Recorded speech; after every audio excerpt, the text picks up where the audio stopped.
السلام عليكم، كي دايرين؟ لاباس عليكم؟ كنتمنىكم كلكم تكونوا بخير وعلى خير. وانتم كتشوفوا هاد لا فيديو ديال اليوم. كيف ما شفتوا هنايا عندي 400 غرام ديال الشريحه، وعندي 200 غرام ديال الثومه الحمراء، وعندي كميه من زيت الزيتون. اول حاجه البنات غنغسلوا هاد الشريحه هادي، وغادي نحيدوا لها داك الرويس اللي كيكون عندها هنايا. ضروري ما نغسلوها مزيان، ونقسموا كل حبه على زوج باش نشوفوا اللي فاسده واللي مزيانه. ضروري ما نقسموها على جوج، عاده نديروها تفور. انا هنا البنات هاد الشريحه هادي غادي نديرها تفور مزيان هي والثومه. هذه البنات والله ما نكذب عليكم الا قلت لكم علاش كنصايبها. هذه راه الوحده وثلث ديال الليل، وانا كنوجد هذه. راجلي شدته واحد الكحبه خايبه، وكانت عندي الشريحه في الدار، ونط كنصايبها ليه مع الوحده وثلث ديال الليل والله القسم. باش تعرفوني راني مرضيه ديال راجلي يا البنات. واش غديري؟ الله يشافي الجميع يا ربي. المهم درنا الثومه والشريحه ديالنا كتبخر، وهنايا غطيتها بالسلوفان باش ما تاخذش معايا وقت كتير. ضروري ما نديرو هاد السلوفان، ولكن ما نخافوش منه. ملي غنديروها تبخر راه غادي بحال غيتنفخ هذاك السلوفان، ما نخافوش منه. غير غادي نزمتها باش دغيا كتبخر لينا، ما تاخذش وقت طويل في التبخير. صافي غادي نوضعها فوق البوطه. هنايا هذه هي الثومه اللي درت شاركتها معكم. ضروري من الثومه الحمراء، هاد الحمراء البلديه راه هي اللي كتكون فيها الريحه بزاف، وفي نفس الوقت هي اللي كداوي. هاد الثومه البلديه ما ناخذوش البيضه. صافي هنا البنات ها هي الشريحه ديالنا راه وجدات. كنقلبها هكايا، غتقلبوها تلقاوها ولات فتيه راه دغيا كتوجد. هنايا انا لقيت شي حاجه طابت وشي حاجه باقا، رجعتها واحد 10 دقائق. كيف ما شفتوا الاولى لقيتها مازال شاده شويه، والثانيه لقيتها ولات فتيه. اما الثومه راه خلاص راه ولات بحال الزبده، راه دغيا وجدات معنا. صافي هنايا غادي نرجع نغطيها، وغادي نزيدها واحد 10 دقائق حتى توجد مزيان ويطيب. يطيبوا كلهم، يعني ما تبقاش شي حاجه طيبه وشي حاجه ما طيباش. هنايا بعد ما طاب لينا كل شيء صافي راه وجدات معنا. غادي نشد واحد انا عندي هاد الطحانه هادي. يمكن لكم لا عندكم ان دو طروا، ولا الا ما عندكم حتى شي حاجه فاش طحنوها، راه يمكن لكم تستعملوا غير فرشيط. وديروها في شي هكا، في شي بواطه ولا في شي بول. صافي وكدود لكم الفرشيط، وفي نفس الوقت نتوما كتزيدوا في زيت الزيتون حتى تحصلوا على العجين او الخليط اللي نتوما باغيين.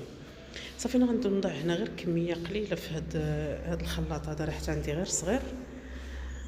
صافي وغنزيد عليه شويه ديال زيت الزيتون كيف ما قلت لكم، وغادي نميكسي كلشي. غادي نبقى مستمره بهاد الطريقه هذه حتى نكمل المقادير اللي عندي كامله، او الكميه اللي عندي كامله. والله الا البنات هاد الوصفه هذه راها صحيه بلا قياس، صحيه بزاف بزاف بزاف. راها كتليق الناس اللي عندهم الضغط كيكون طالع، الناس اللي عندهم الكوليسترول. فيها بزاف المنافع بزاف، وخصوصا كتقوي المناعه. راها كتقوي المناعه بلا قياس. راه كتليق للكبار والصغار. باش كتعجبني هاد الوصفه راه خاصنا ما تخطاناش من الدار، خصوصا في هاد الوقيته هادي وفي هاد الجو اللي كيبقى يتقلب. راكم عارفين دابا في هاد الجو كلشي كيمرض، لا بالنسبه للكبار ولا بالنسبه للصغار، كلشي مرض هاد العام.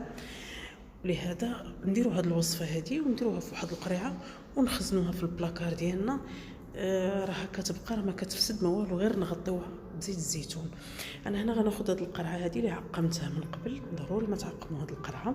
وغندير فيها الخليط ديالي اللي وجدت كيف ما شفتوا هانتوما كيوجد على هاد الشكل هذا. راه زوينه بزاف البنات هاد الوصفه هادي. صافي غادي ناخذ الخلاط ديالي تاني، وغادي نكمل الكميه اللي بقات، وغنبقى غادا مستمره بنفس الطريقه حتى نكمل هذوك القياس اللي عندي او الكميه اللي عندي. انا بعدا كتعجبني هاد الوصفه، كتعجبني بزاف. كناكلها انا ووليداتي ولا مول الدار ولا كلشي. راها صحيه بزاف وما فيهاش شي حوايج اللي فيهم المضره، يعني فيهم غير الحوايج الزوينين. كلشي هنايا كينفع. صافي غادي نستمر بنفس الطريقه حتى نكمل الكميه اللي عندي كيف ما قلت لكم. وغادي نحتفظ بها على جنب، ونبقاو مره ناخذوا منها معلقه، غير ما نكتروش بزاف تاني، ماشي نسمعوا بانها مزيانه ونكتروا منها. وهذه هي النتيجه. هانتوما كتشوفوا بعد كملت الكميه اللي عندي. كيبقى كيجي على هذا الشكل هذا. هانتوما راه كيجي مغطي من الفوق بزيت الزيتون، ضروري ما نديروا زيت الزيتون فوق من الشريحه صافي. وكنبقاو ناخذوا مره ناخذوا معلقه صغيره نعمروها هكا، ناخذوا الزيت الزيتون في نفس الوقت مع الشريحه، ما ناخذوش غير الشريحه بوحدها. والله يشافي الجميع يا ربي. وكنتمنى هذه الوصفه ديال اليوم تنال الاعجاب ديالكم. وغادي نخليكم مع فيديو ديال المرجان راني سجلته لكم. فرجه ممتعه والى فيديو قادم بحول الله.